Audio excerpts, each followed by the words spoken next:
시커먼 연기와 함께 불길이 치솟고 소방차가 아파트 단지로 들어옵니다.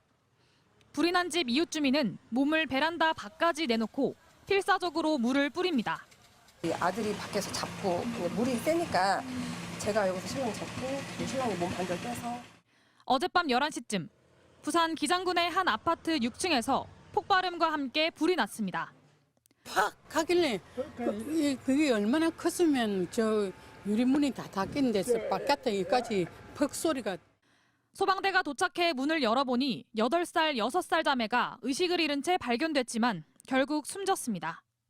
불은 부모가 볼일을 보러 집을 나선 지 20분 만에 난 것으로 추정됩니다. 화재 현장에는 이렇게 출입을 통제하는 폴리스 라인이 쳐져 있고 이렇게 바닥에는 진화 당시 깨진 유리 조각들이 떨어져 있습니다. 지은 지 20년 가까운 아파트라 스프링클러도 없었고 에어컨에 연결된 멀티탭의 전선에 끊긴 흔적이 발견됐는데 지난주 초등학생 자매의 목숨을 앗아간 부산 진구의 한 아파트 화재와 마찬가지였습니다.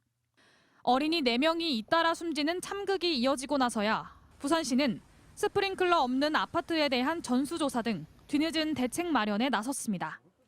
아이들만 이게 남겨두고 나가는 일이 있도록 하는데 저희가 이 돌봄 지원 체계를 거기에 맞추어서 강화하겠다는 말. 이런 가운데 소방당국은 화재 발생 2시간 전까지 아파트에 정전이 반복됐던 현상이 이번 화재와의 관련이 있는지 조사 중입니다. MBC 뉴스 장예지입니다. 아파트 창문 사이로 검은 연기와 함께 붉은 화염이 뿜어져 나옵니다. 어제 새벽 4시 10분쯤 부산 진구의 한 아파트 4층에서 불이 났습니다.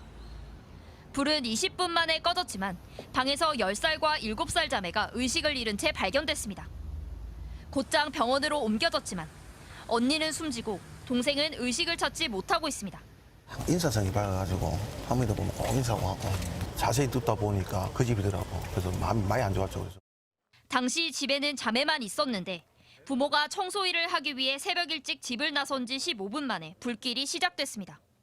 화재 현장입니다. 4층에서 시작된 불은 20분 만에 꺼졌지만 아이들은 미처 빠져나오지 못했습니다.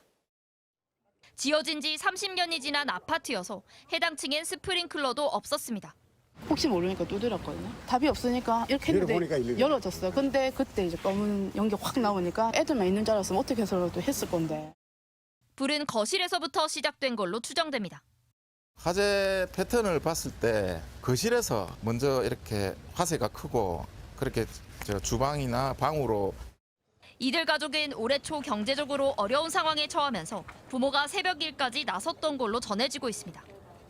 경찰과 소방당국이 구체적인 화재 원인을 조사 중인 가운데 지자체는 사회복지 공동모금회 등을 통해 의료비 등을 유족에 지원할 계획입니다.